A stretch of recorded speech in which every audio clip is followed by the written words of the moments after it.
Graça e paz, amada igreja, nós somos gratos ao Senhor por mais uma vez estarmos aqui reunidos nesta quarta-feira doutrinária para aprendermos um pouco mais acerca das Sagradas Escrituras e hoje então dando continuidade aqui à nossa série de estudos baseado no livro do Gênesis, o primeiro livro da Bíblia, hoje no capítulo de número 26, versículo 1 até o versículo de número 25 e que tem por título, este bloco aqui na Palavra de Deus, Isaque na terra dos filisteus. Então que o Senhor nos abençoe, que Ele nos ajude, que Ele nos conduza e que Ele traga uma rica edificação sobre a igreja do Senhor.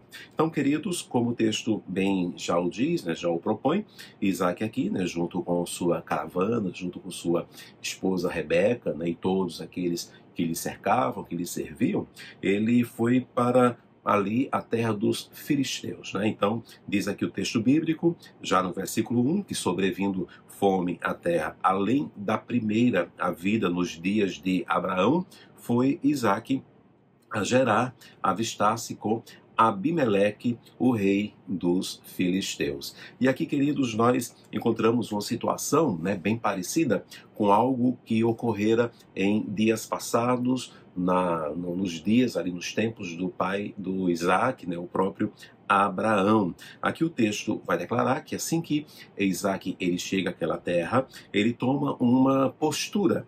E essa postura no versículo 7, ela é bem relatada.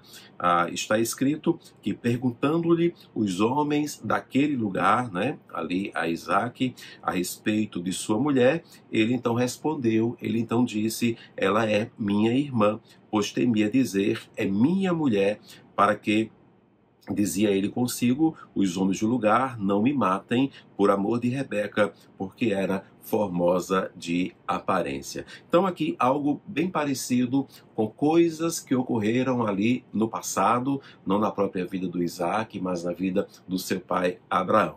Lá em Gênesis capítulo 12, versículo 13, quando Abraão então, junto com Sara e a sua caravana, indo ali para a terra que um Deus, a quem ele não conhecera, havia direcionado, ele então passando pela terra do Egito, ele então disse, dize, ali no caso a Sara, pois que és a minha irmã, para que me considerem por amor de ti e por tua causa me conservem a vida. Ali em Gênesis 12, quando Abraão então mente, declarando que Sara é sua irmã, então Faraó, vendo a Sara e a sua beleza, leva ela até o seu palácio. A história nós conhecemos. Ali, aquele lugar sofre, padece de alguns males, algumas enfermidades, tumores que surgem ali naquela população, naquele povo, até que é revelado então ao faraó que Sara, na realidade, era a esposa de Abraão. E vem uma frase bem característica, e esta frase eu quero aqui, de certo modo, trazer uma evidência sobre ela. Faraó, ele diz então para Abraão que é isto que me fizeste. No caso aqui, o que é isso que me fizeste? A mentira. Então que Abraão ali criou, dizendo que Sara era a sua irmã. Um pouco mais à frente, no Gênesis capítulo 20, no versículo 2, quando Abraão está passando pela terra dos filisteus, exatamente como Isaque aqui no capítulo 26, e ali havia um rei, também chamado Abimeleque, certamente um antecedente ali deste Abimeleque do capítulo 26, lembrando que o nome Abimeleque ele é melhor traduzido como um título, então certamente ali era um bisavô, um avô ou um pai, considerando que do capítulo 20 até o capítulo 26 algumas décadas se passaram, então certamente aqui o Abimeleque ele era apenas um descendente no capítulo 26, lá no capítulo 20, quando Abraão então chega à terra dos filisteus, no versículo 2, disse Abraão de Sara, sua mulher, ela é minha irmã. Assim, pois, Abimeleque, rei de Gerar, mandou então buscá-la, trouxe-a também ali para a sua própria casa, trouxe ali para os seus próprios aposentos, pensando, acreditando que Sara era a irmã apenas ali de Abraão. Aqui no capítulo 20, Abimeleque ele recebe a visita do próprio Deus, né, através de um sonho que revela para ele que Sara na realidade era a esposa de Abraão e que ele não deveria tocar em Sara de maneira alguma. E aí o que acontece? Ele procura também Abraão, como o faraó o fizera lá no capítulo 12, e ele repete as mesmas palavras, a mesma frase também está ali, frase esta que eu estou dando evidência aqui. Ele olha para Abraão e questiona ele: que é isso que me fizeste? Né? Então a mentira que você criou, Abraão, né, gerou um grande mal para mim e poderia gerar um mal maior ainda. Então, que é isso que me fizeste? Que mal é este que você me fez? Ok? E aqui então, quando então Isaac ele chega à terra dos filisteus, muitos e muitos anos depois, ele repete a mesma atitude do seu pai, então Abraão. Ele põe na cabeça dele, né, de que se soubessem que Rebeca era sua esposa, matariam ele para ficar com ela. Então ele prefere mentir, dizendo então que ela era a sua irmã. E olha só o versículo 8 e o versículo número 9. Ora, tendo Isaac permanecido ali por muito tempo, Abimeleque, rei dos filisteus, olhando da janela, viu que Isaac acariciava a Rebeca, sua mulher. Então Abimeleque chamou a Isaac e lhe disse: é evidente que ela é tua esposa. Como, pois, disseste, é minha irmã? Respondeu-lhe Isaac: porque eu dizia, para que eu não morra por causa dela. Então este Abimeleque, no capítulo 26, ele percebe um tratamento diferenciado de Isaac para com Rebeca. Lembrando que o texto diz que passou-se muito tempo em que esta mentira estava sendo então sustentada. Mas Abimeleque, ele se apercebe, chama Isaac, né, o questiona, e Isaac então confessa que era então a sua esposa. E aí vem o versículo 10. Disse Abimeleque, olha só, a frase novamente: que é isto que nos fizeste? Facilmente algum do povo teria abusado de tua mulher e tu atraído sobre nós grave delito. Então esta frase ela é característica. Quando Abraão mentiu para Faraó, Faraó lhe disse: que é isso que me fizeste. Quando Abraão mentiu para Abimeleque no capítulo 20, que é isso que me fizeste. E quando aqui Isaac mente para este outro Abimeleque, no capítulo 26, este também questiona: que é isso que me fizeste. Aqui, a primeira coisa que nós precisamos entender é que há um comportamento transmitido e replicado. No caso aqui, foi transmitido por Abraão, como um pai, como um antecedente ali de Isaac, não é? Então ele cometera essas duas mentiras em dois momentos diferentes da sua vida. Ele mentira lá no capítulo 12, no capítulo 20 ele repete a mesma mentira numa situação parecida, né? E ao que tudo indica, Isaac ele tomou conhecimento desta artimanha do seu pai, essa artimanha mentirosa, né? Certamente, como é natural em toda a família, as histórias eram contadas à mesa, né? Então ali talvez em momentos de refeição, em momentos de desenvoltura, talvez contada até em tom de, quem sabe, de alegria, de deboche, de humor, não é? Como ocorre nas nossas famílias quando nós nos reunimos, né, para comermos juntos, né? Então, as histórias vêm à tona, né? Olha, pai, conta aquela história do que aconteceu quando o senhor viajou para tal lugar, quando o senhor era mais jovem. As histórias, né, são contadas, às vezes, histórias trágicas do passado, ganham, inclusive, um teor cômico, né, de humor, né? Então, isso é natural em meio às famílias. Certamente, Isaac tomara conhecimento dessa atitude do seu pai em dois momentos, e o que ele faz? Ele replica. Então foi um comportamento transmitido por seu pai Abraão e replicado por seu filho Isaac. Então o exemplo do pai reverbera no filho. Então se o pai mentiu e contava essa história em dois momentos, o filho, diante de uma situação muito parecida, né, muito similar, ele vai lá e mente, usa da mesma artimanha do pai. Os dois mentem. Os dois mentem. Nós não podemos tapar o sol com a peneira. Os dois mentem nessas situações aqui, né? Para escapar ali de um mal, né, que eles imaginaram que poderia acontecer sobre a sua própria vida. Mas hoje eu quero falar aqui não sobre esse mal que é transmitido, mas eu quero falar sobre o mal que nós podemos cometer ao próximo. Nós que somos ou declaramos que somos filhos de Deus, que somos crentes, que somos nascidos de novo, a igreja do Senhor Jesus, que tem a verdade como a base, né? O próprio Cristo, ele declarou: eu sou o caminho, a verdade e a vida, né? Então nós temos esta verdade como a base. O mundo, ele acredita que nós, né, pelo menos o declaramos, que nós falamos apenas a verdade, né, que o crente ele não engana, que o crente não tem engodo, que o crente não usa dessas artimanhas mentirosas. Inclusive, se nós somos pegos, né, desde a tenra idade, né, crescendo em um lar cristão, se nós somos pegos em alguma situação, aí a nossa mãe ou nosso pai vem e diz: olha, não minta, né? Crente não pode mentir, né? Como se fosse algo que fosse necessário apenas à vida cristã. Então, crente não pode mentir. Então, o mundo, ele espera que haja essa verdade em nós. Mas nós podemos sim gerar um mal, né, sobre a vida do nosso próximo, como Abraão fez, como Isaac o fez. Abraão, com sua mentira, ele gerou um mal na vida de um ímpio, né? No caso do faraó. Ele gerou um mal na vida de Abimeleque, poderia gerar um mal maior ainda.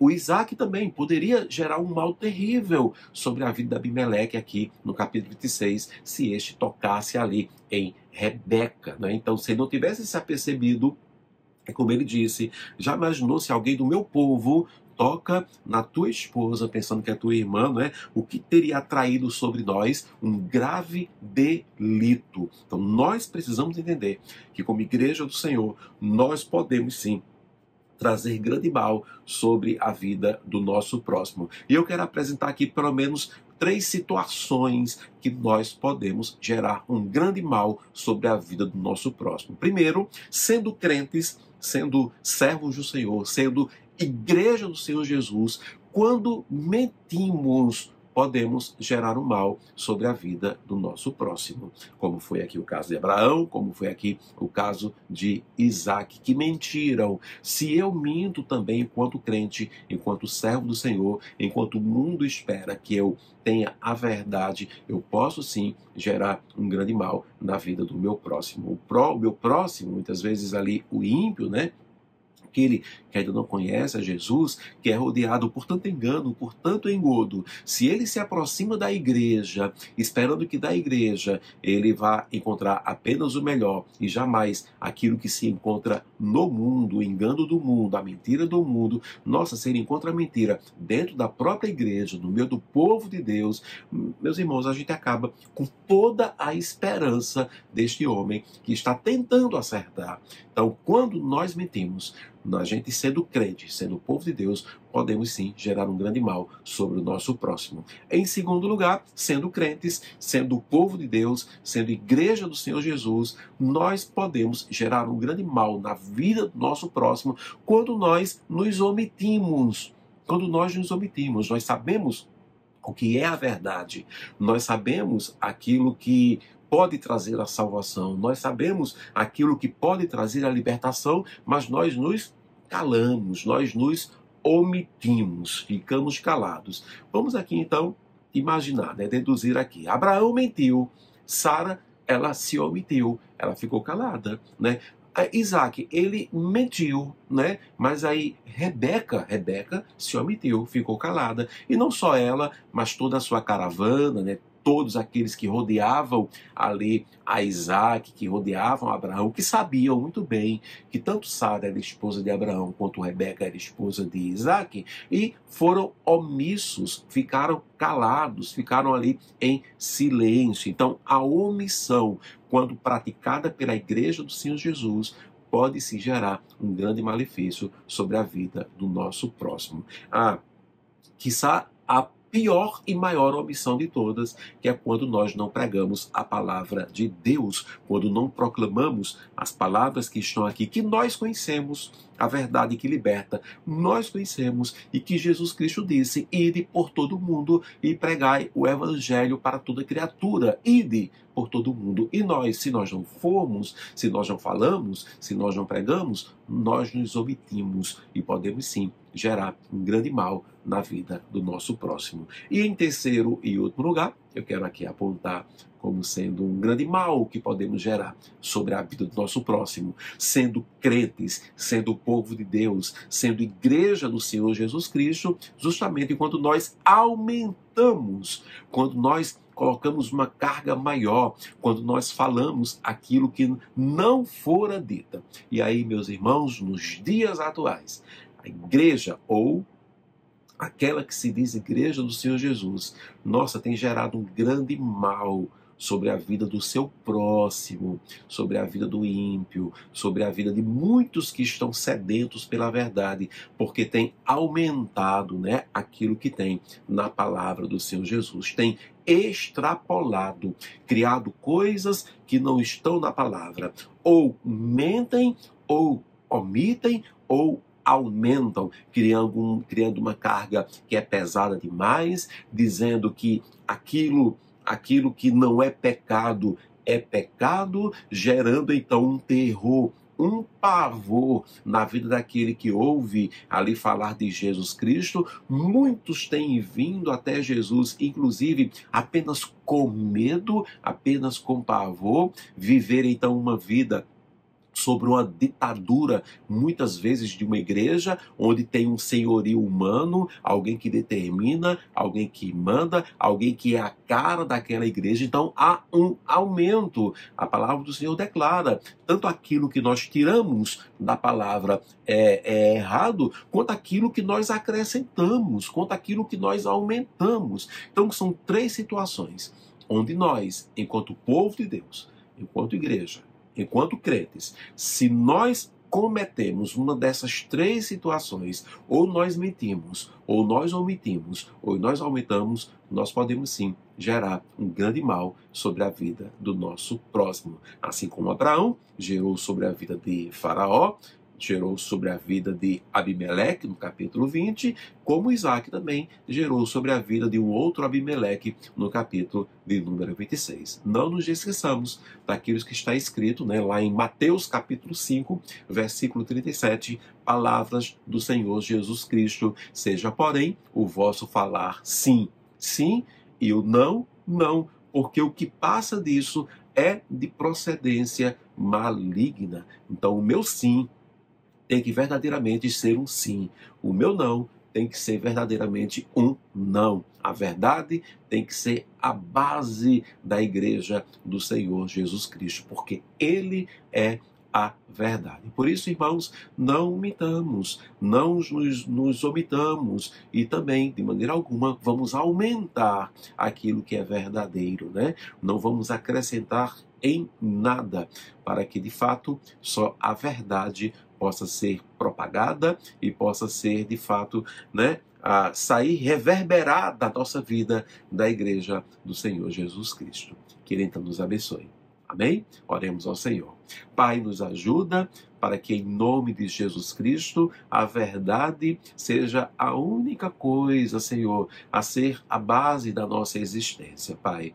Que o mundo olhe para nós e encontre esta verdade, Jesus Cristo, em nossas vidas, para que a nossa palavra não seja mentirosa, para que não tenhamos atitudes de omissão e muito menos venhamos a acrescentar, venhamos a aumentar, mas que sejamos de fato justos e verdadeiros em todas as nossas atitudes e em todas as nossas palavras. Ajuda-nos então, em nome de Cristo Jesus. Amém e amém. Amém, igreja? Que Deus então nos abençoe. Paz.